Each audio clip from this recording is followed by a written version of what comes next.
Hey guys, what's up? Welcome back to my channel. Today I'm continuing with my Beyoncé and Kelly Rowland and Destiny's Child discography journey, and we have made it to Beyoncé's fourth studio album from 2011 called 4. Following a career hiatus that reignited her creativity, Beyoncé was inspired to create a record with a basis in traditional rhythm and blues that stood apart from contemporary popular music. Beyoncé said, "I'm going to take a risk, and I'm going to bring R&B music back, and I'm going to add bridges to songs and chord changes. I'm going to sing about love and do the opposite of what I thought I was going to do.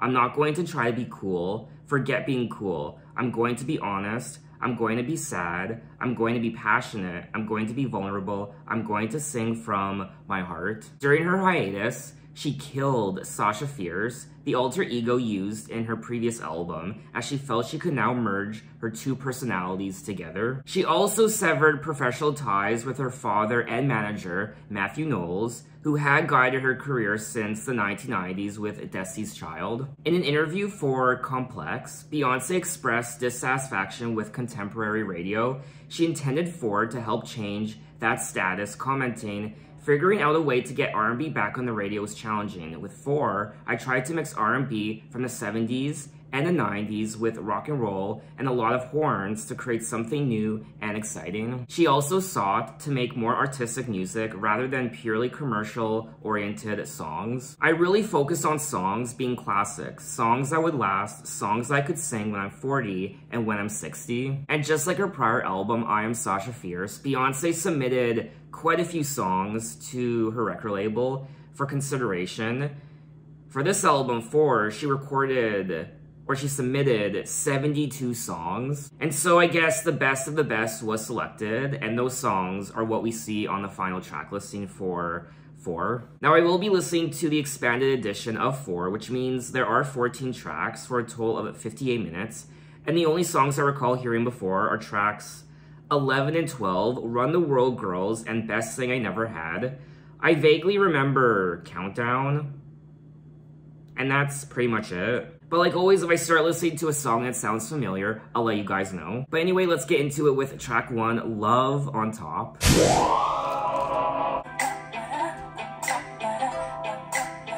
I love it already. Oh yeah.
God help me. I mean, we're only one track in and I'm already pulling out the spritzer.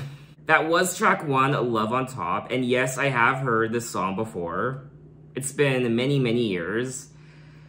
But this is a nice change for Beyoncé. This is great. The production on this track, I don't need to tell you, it was fantastic. I got a total hard-on for the overall production.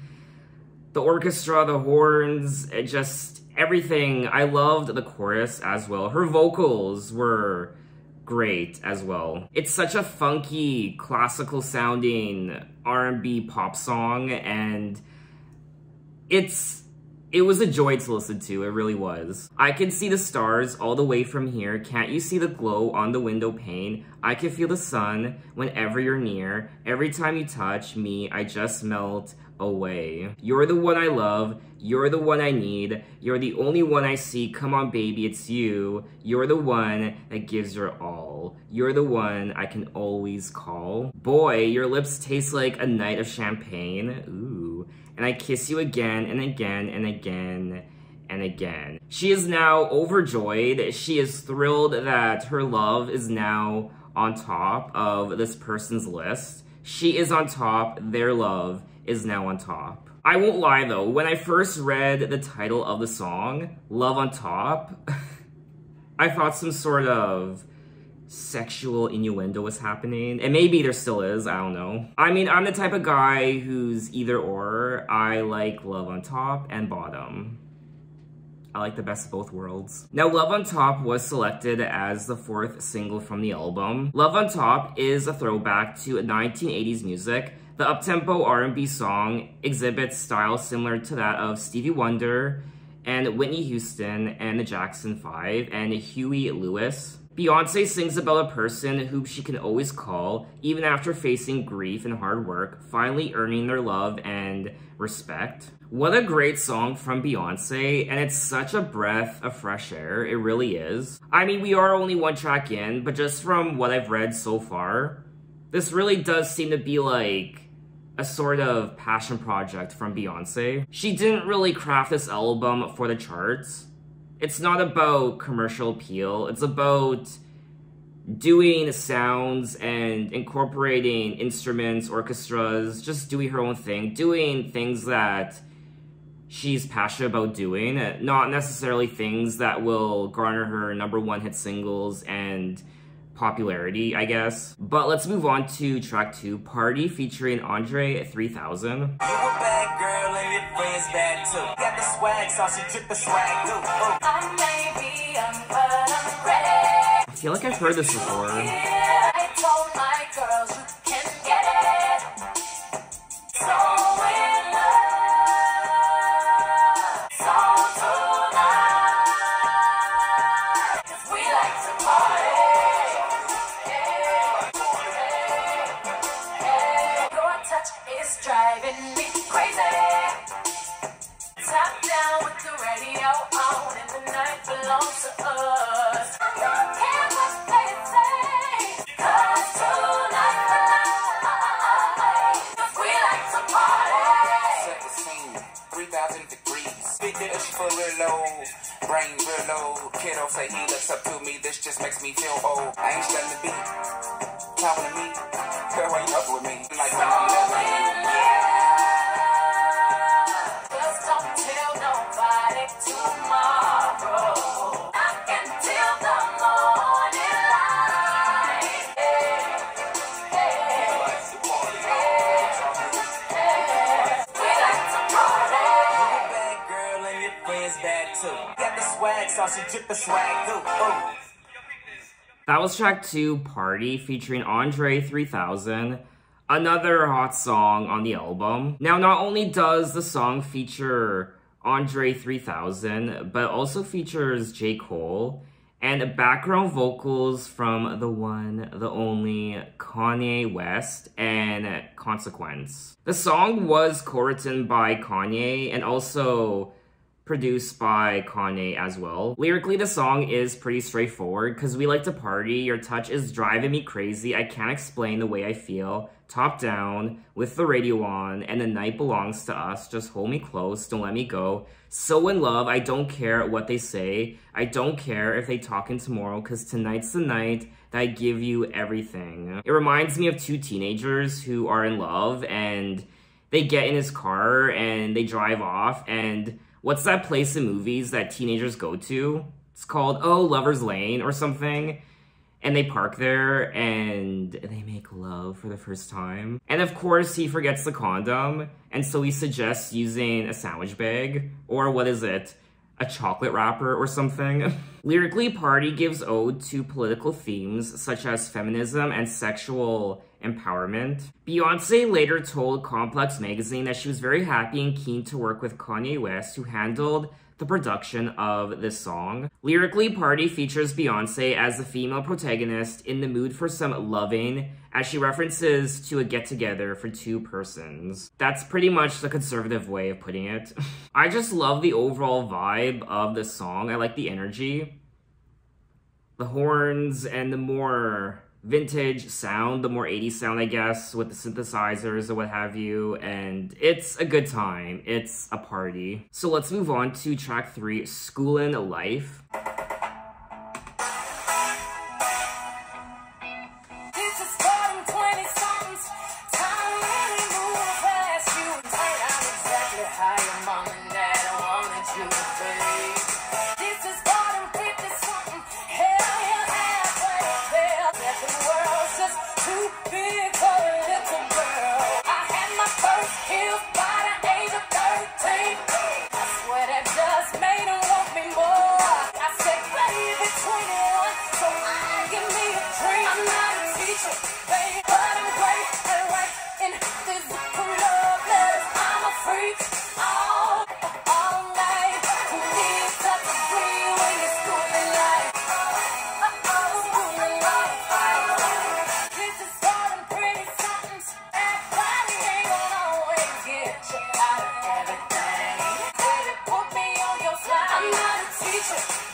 That was track 3, Schoolin' Life.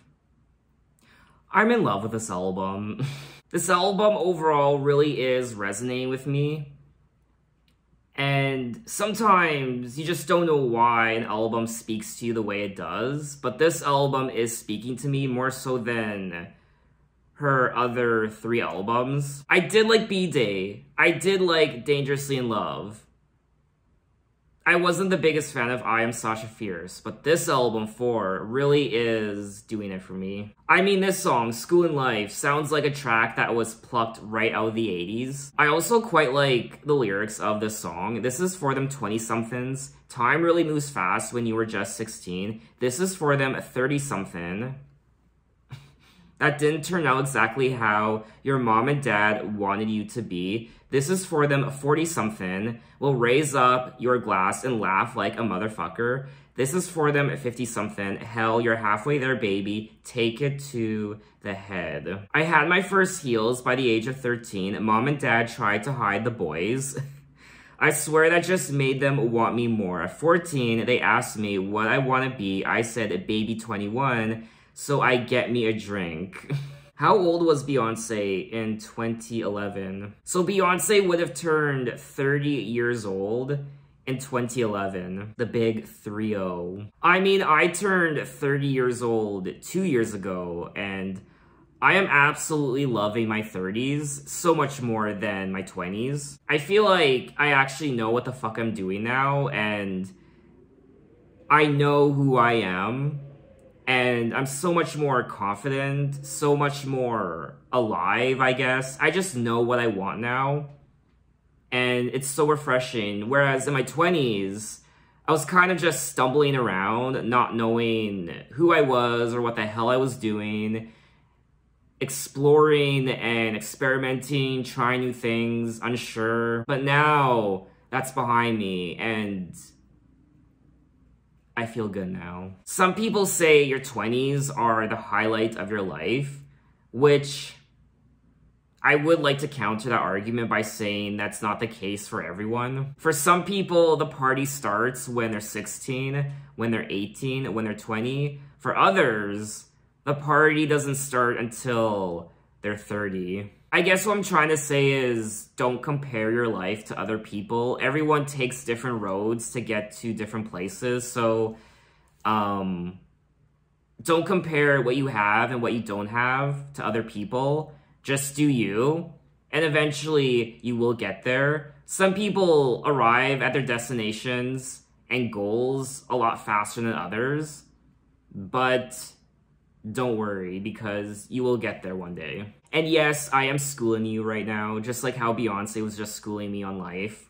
I'm schooling you on life. Don't stop running until it's finished. It's up to you. The rest is unwritten. Now, it looks like School in Life was one of the deluxe edition tracks added later on. Lyrically, the song features Beyoncé schooling everyone from their 20s to their 50s. She gets feisty as she reflects on lessons she learned in her own life and affirms that she isn't certified as a teacher, a preacher, or a doctor, but is willing to perform their various duties regardless. Beyoncé doesn't need to be certified when it comes to being a teacher or a preacher, or even a doctor. She can do whatever the hell she wants. But Beyoncé, please don't perform the duties of a surgeon without being certified.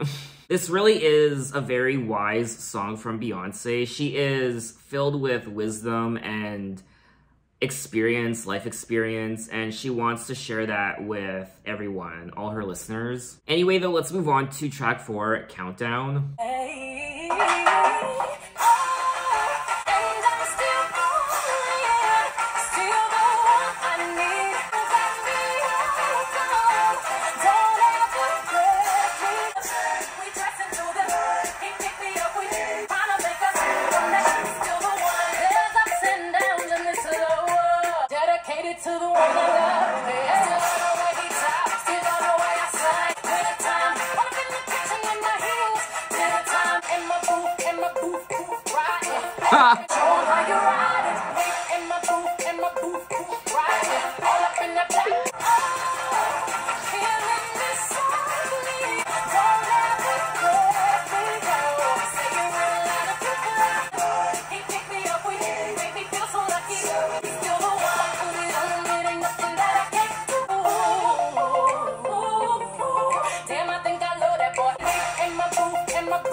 I love that part.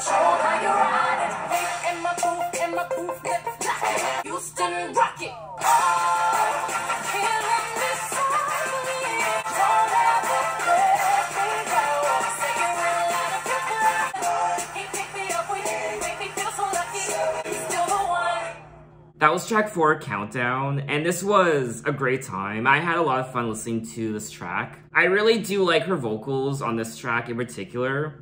They're quite fun, and overall the song is, I don't know, it's a little bombastic, it's a bit eccentric, it's loud, and I really do like the overall production of this track. Me and my boot coop, right?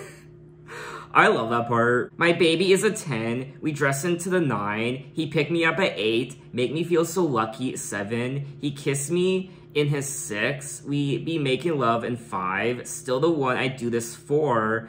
This is quite clever, I will say. I'm trying to make us 3 from that 2, still the 1. Now, Countdown was selected as the 5th single from the album. Lyrically, the female protagonist delivers a message of monogamy to her lover, celebrating self-worthiness as well as appreciating him. Beyoncé elaborated on the song's inspiration by saying, I really liked mixing the 90s with the 70s. I put those two together, and it was so much fun putting bridges back into songs, all the things in music that I love, that I feel I just want to hear again. I mean, we are only 4 tracks into 4, but it's already vastly superior to I Am Sasha Fierce. Everything about this album is an improvement over her prior, with the exception of, I guess, her vocals, because her vocals are always quite flawless. Now, I guess the only downside to quite a few of these singles is the fact that a lot of them just didn't chart very well. For example, this track, it only peaked at number 71 on the US Billboard Hot 100, and it really didn't do any better on other charts around the world. With the exception of Germany, they seem to really love this song in Germany because it peaked at number 1. I'm essentially loving everything about this album so far, the overall production. I love the influences of decades past, the 80s, the 70s, a more vintage feel to this album. And the overall orchestra, the horns, the synthesizers, the more retro R&B, and these lyrics too. I really am liking the stories she's sharing with me on these songs. Anyway though, let's move on to track 5, I Miss You. I thought that things like this get better with time. You're the only image in my mind. I miss you like every day. Said I miss you, missing you insane. Words don't ever seem to come out right. Why is that?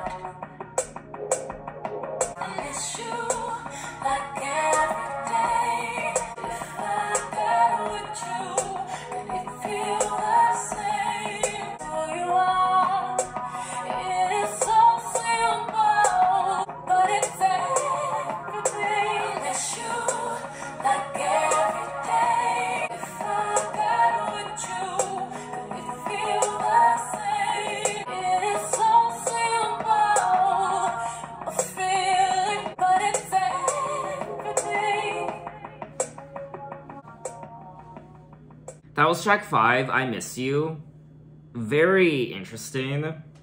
It doesn't really sound like all the other tracks I listened to. It's definitely a lot more mellow, and it's a bit more dark, I guess. It kind of reminds me of her next album, Beyoncé, her self-titled from 2013. I like the overall ambience of the track.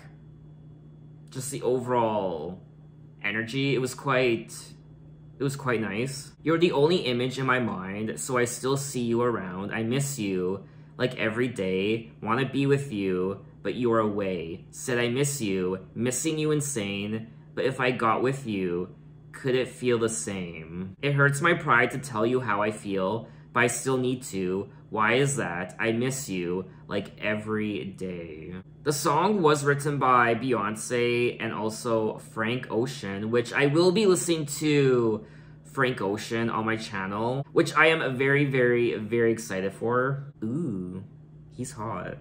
I Miss You is influenced by the ballads of the 1980s.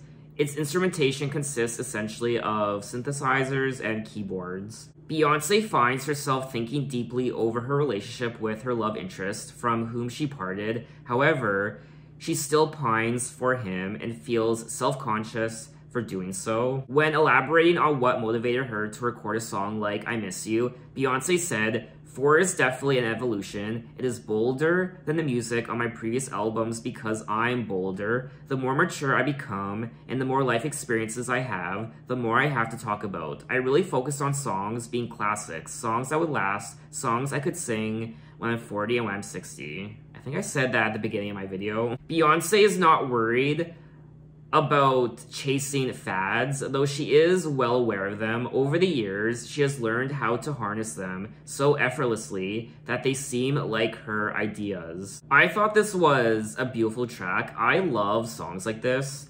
The overall essence of the song, the vibe, the production, the energy. I thought it was quite beautiful. Anyway though, let's move on to track 6, Dance For You. I just wanna show you how much I'll forever be true. Wanna show you how much you understood. Wanna show you how much I really care about your heart. Show you till you do with me. Loving you is really all it's on. Sit back and watch. I'm gonna dance for you. Tonight I'm gonna put my body in my body. Boy, I like it when you watch me. I'll be rocking on my bed, rocking on my bed. It's got to go down. Other chicks are superficial, but I know you know I'm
That was track 6, Dance For You. And this is another solid track on the album. I do have mixed feelings about it because in one way, I did like it, but I found it too long. It's over 6 minutes and it didn't really warrant being that long. It kind of dragged in parts, in particular during the middle. However, I did like the last minute of the song with what sounded like an electric guitar and just the overall ethereal vibe of it. There's also an organ that opens the song, which I also liked. So I did like the overall production of this track. It's just the melody and the chorus, it kind of just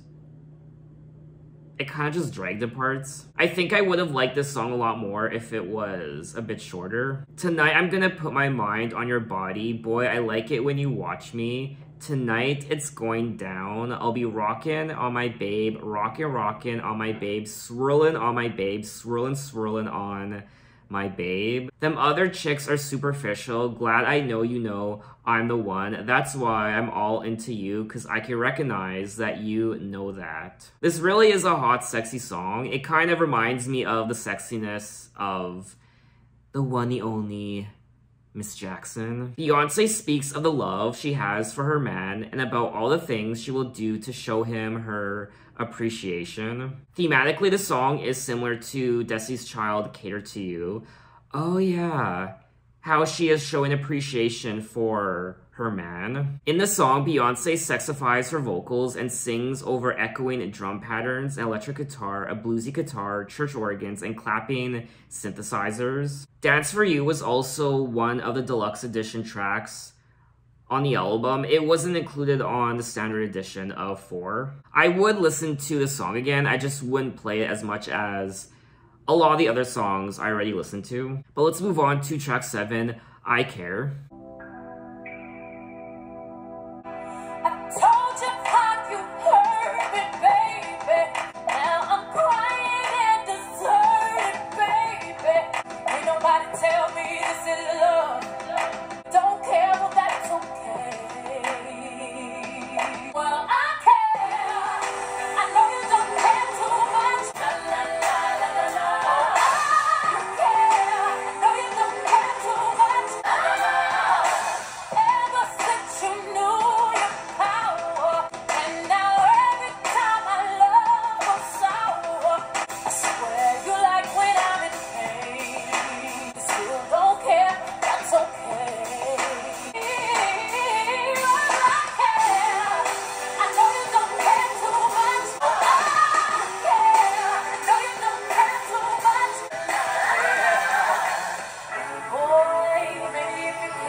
That was track 7, I Care.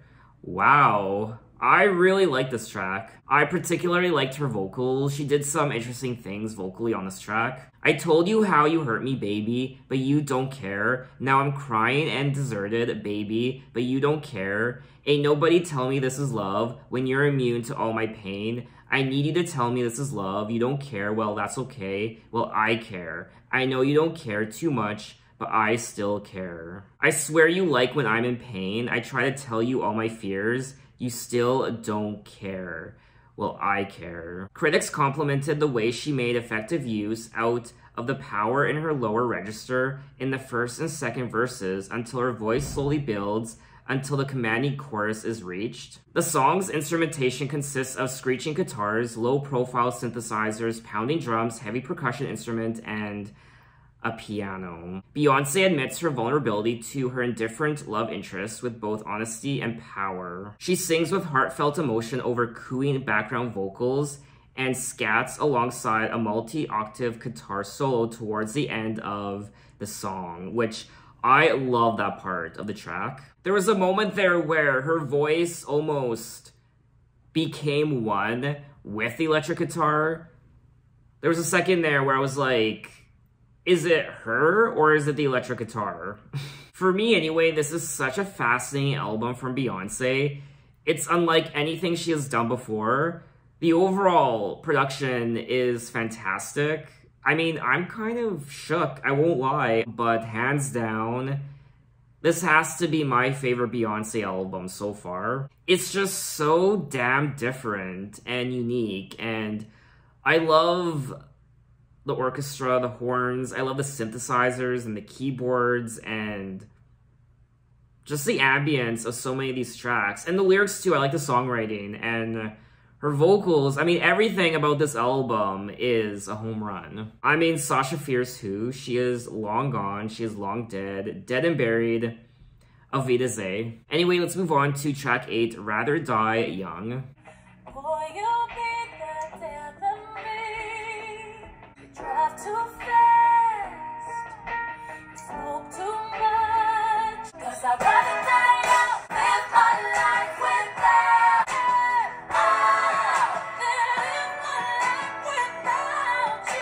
You know I've been in love before, that burns like gasoline. 'Cause I'd rather die young, live my life without. I'd rather not live than live my life without you.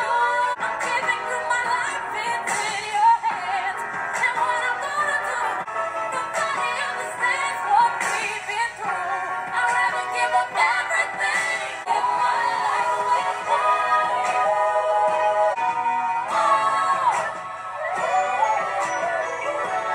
I'd rather die young, live my life without. I'd rather not live than live my life without you. That was track 8, Rather Die Young, and this is the first song on the album that I genuinely didn't care for. I did like her vocals. The vocals, for me, was the highlight and the overall production, but I just didn't find the overall chorus, the overall melody. I also didn't really find the lyrics to be particularly interesting or memorable. Boy, you'll be the death of me, you're my James Dean, you make me feel like I'm 17, you drive too fast, you smoke too much, but that don't mean a thing, cause I'm addicted to the rush, cause I'd rather die young than live my life without you. You're the first one I ever seen that burns like gasoline, so light a match, turn off the lights, I'm holding on to you, cause this might be our last night, cause I'd rather die young than live my life without you. I mean, for me, the lyrics are a little, cliche. Beyoncé sings to an indifferent love interest whom she likens to American actor James Dean and tells him that she prefers to die rather than live without him. I don't know, this song didn't really do anything for me. Anyway, let's move on to track 9, 1+1.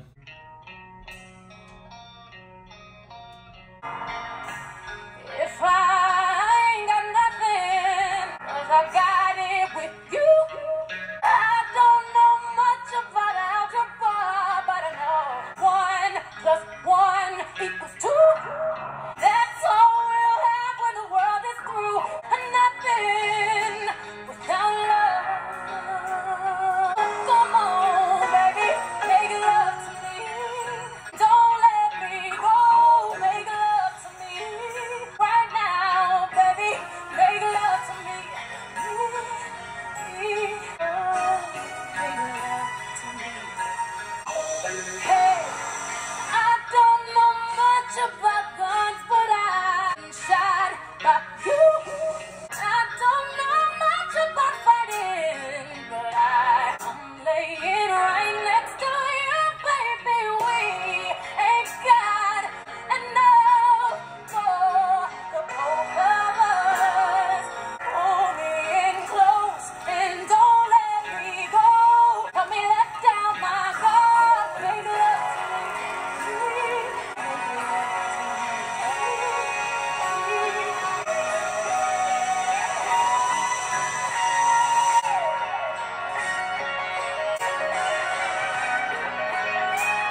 That was track 9, 1+1. Wow.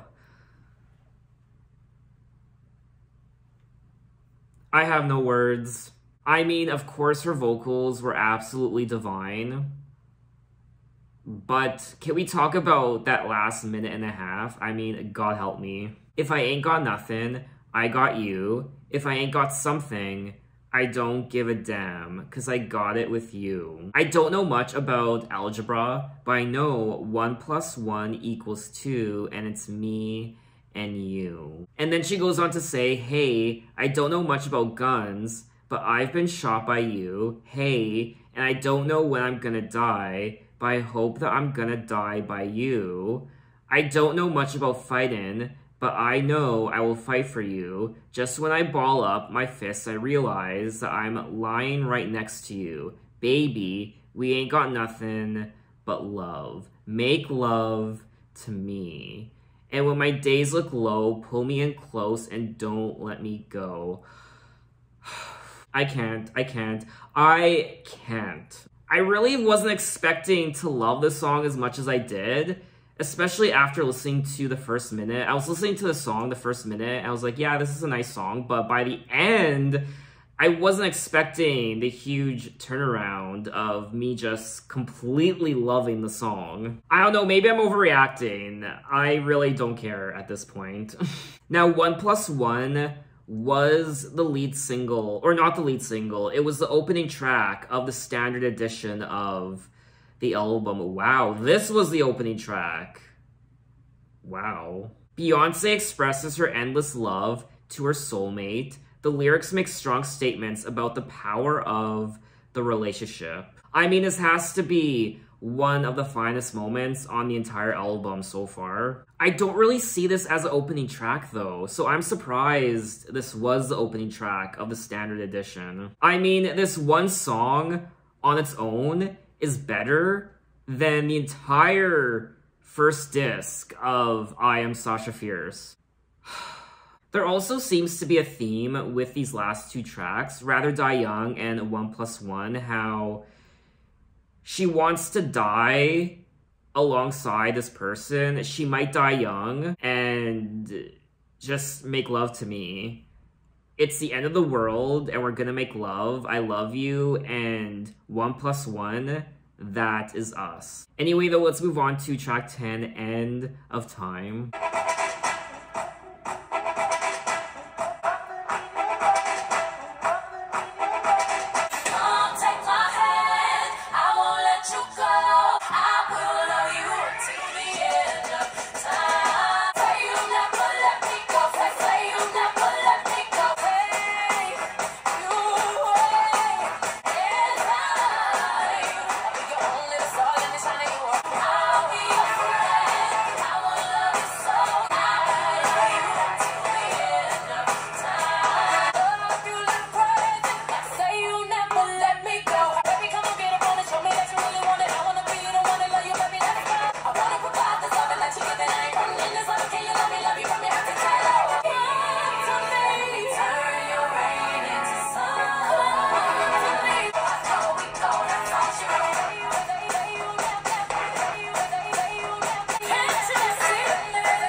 That was track 10, End of Time, and just like track 8, Rather Die Young, this song didn't really do anything for me. I liked listening to it for the first time. I like the overall production, that marching band aesthetic,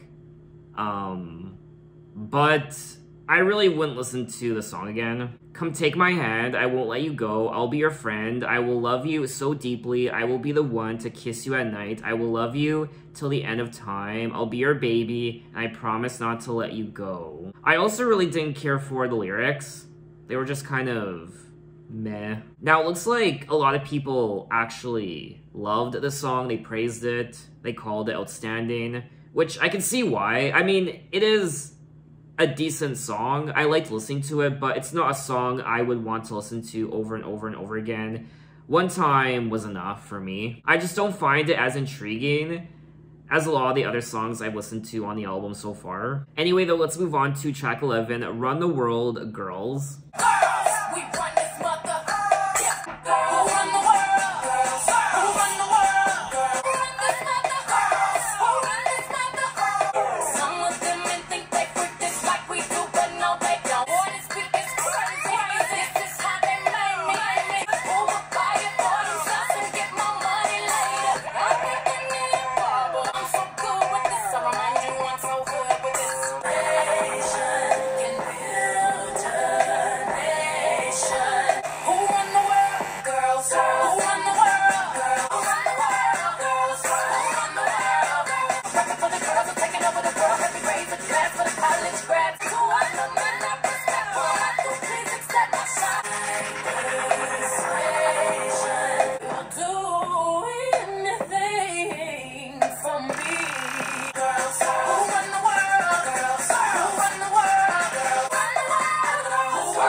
That was track 11, Run the World, Girls, and this is such a Beyoncé song.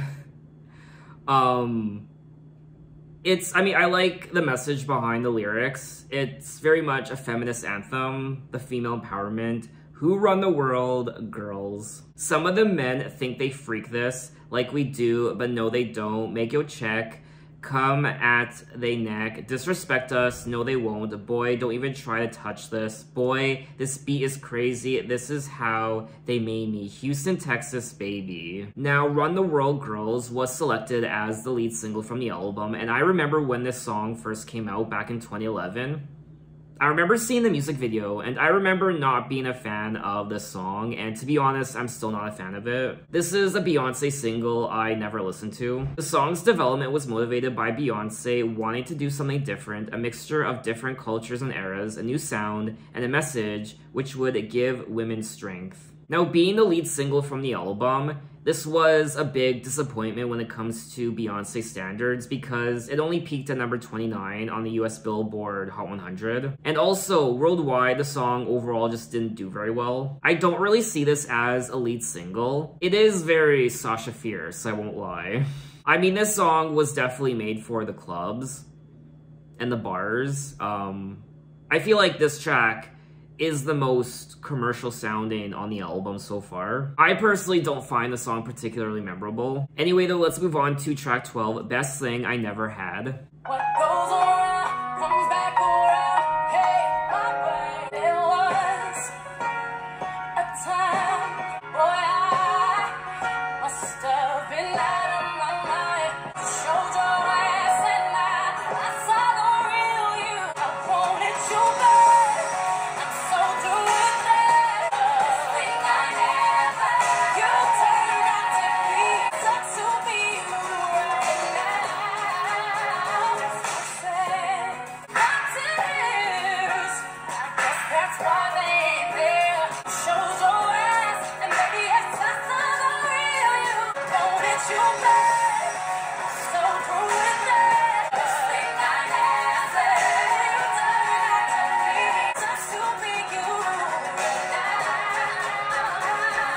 Lord knows that it will take another place, another time. I told you so bad, so through with that. Best thing I ever had. I didn't really think just so bad, so through with that. You turned out to be best thing I ever had. To be you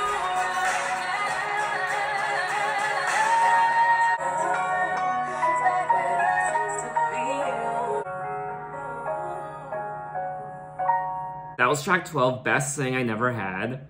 And I remember loving this song back in the day. And it's one of the more aggressive songs on the album vocally. I mean, she's seething. You can just hear, it's not even anger, it's just, ugh. She's ferocious. She's a ferocious lioness. And, I think it's a great track. It's like she has all this pent-up frustration and she can't help herself.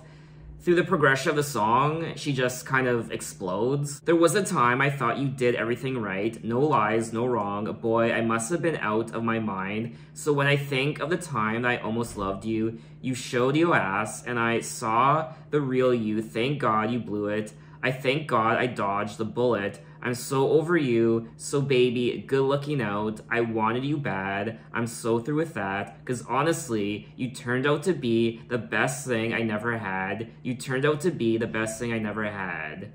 And I'm gonna always be the best thing you never had. Oh yeah, I bet it sucks to be you right now. Now this was selected as the second single from the album. The subjects of the song are revenge and karma. Not wanting to feel brokenhearted, the female protagonist sings that she feels happy to have left her lover who did not recognize the potential for a happy life with her. The song received average to favorable reviews. Average? Oh, I like this song. I guess this is punishment for not loving the prior two tracks, Run the World Girls and End of Time. A lot of people criticize the lyric, sucks to be you right now, which I don't know why. Now, this was one of the bigger hits from the album. It charted in a lot of places around the world, and it peaked at number 16 on the US Billboard Hot 100. It really does suck that most of these singles didn't chart very well. Anyway, though, let's move on to track 13, Start Over.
That was track 13, Start Over. Well, that was a waste of time. Which does sound quite mean. I'm sorry, but... I mean, her vocals were nice, of course. Her vocals were the highlight, but that's not enough for me to want to listen to the song again. It was just painfully... just non-existent to me. I feel weak. We've been here before, because I feel we keep going back and forth. Maybe it's over, maybe we're through, but I honestly can say I still love you. Maybe we've reached the mountain peak and there's no more left to climb, and maybe we lost the magic piece and we're both too blind to find. So the lyrics are okay. They're nothing to write home about, really. They're very standard, relationship lyrics that we've heard a billion times before. But we have made it to the end of the album, track 14, I Was Here. I wanna leave my footprints on the sands of time. When I leave this world, I'll leave no regret. I was here. It was more than I thought it would. I was here.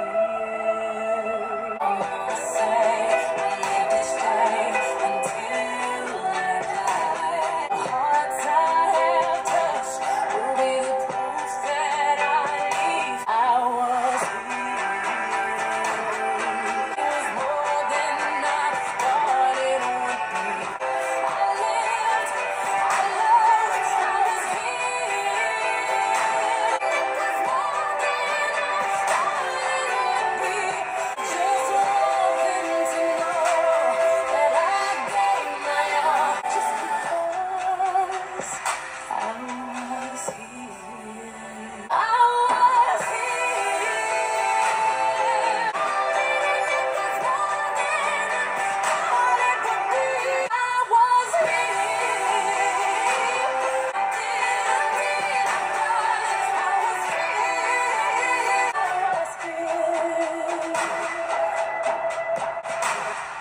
That was track 14, I Was Here.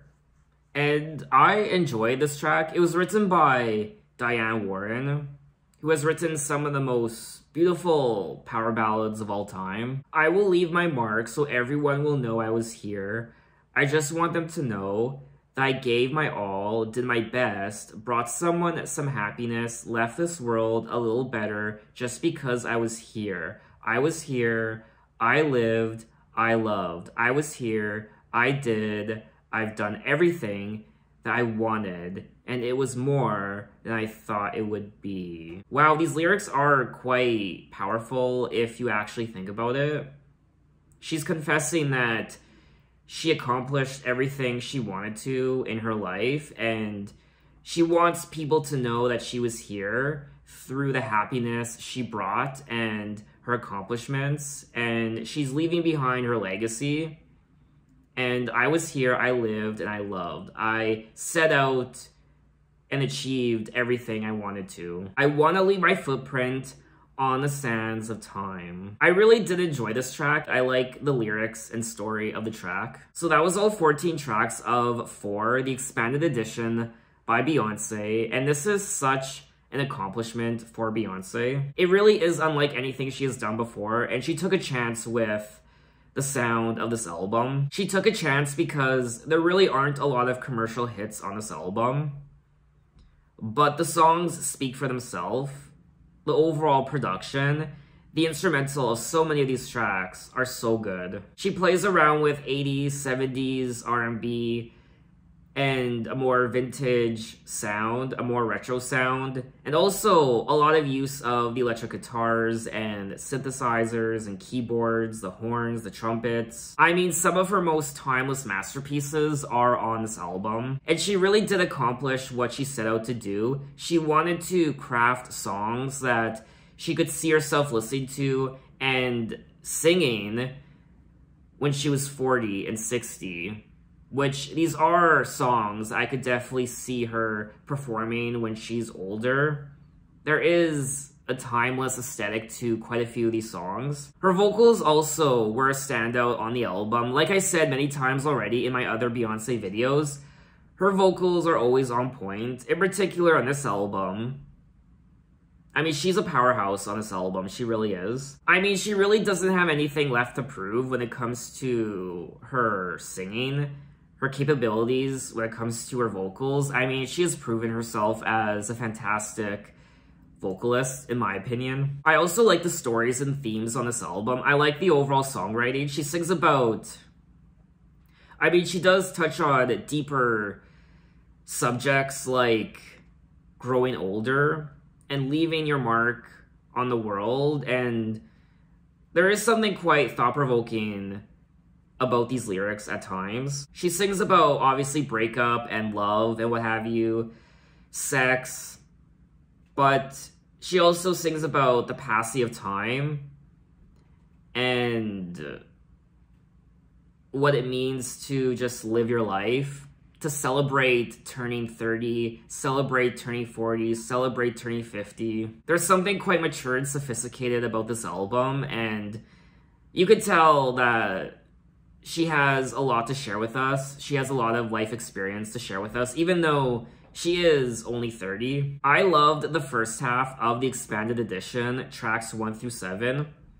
It starts to get a bit iffy on the second half. There were only a few songs from the second half that I loved. I find the first half a lot more memorable and intriguing. This really is a step in the right direction for Beyoncé, in my opinion. I guess one other negative I have about the album is how there really aren't a lot of bangers on here. There aren't a lot of mega hits that we've come to expect from Beyoncé and her singles. So I think that's all I have to say on the album. What did you guys think of it, and what are your impressions? Maybe you don't love it as much as me. Maybe you find it boring. Maybe you just don't like listening to it. Maybe you love it. Maybe it's your favorite Beyoncé album of all time. So in my next Beyoncé video, I will be checking out her next album from 2013. Her 5th album, self-titled Beyoncé, which I'm very much excited for. But you're gonna have to wait a few weeks because Kelly Rowland released 2 albums before this one because, yes, I am going on my Kelly Rowland discography journey as well. So I will be checking out Kelly Rowland's next 2 albums before this one, this Beyoncé one from 2013. I'll be checking out Kelly Rowland's Here I Am and Talk a Good Game albums. So a lot to look forward to. Thanks for watching, guys. You can find me on Twitter, you can find me on Instagram, you can message me, you can say, hey, how are you? And I will see you next time. Take care.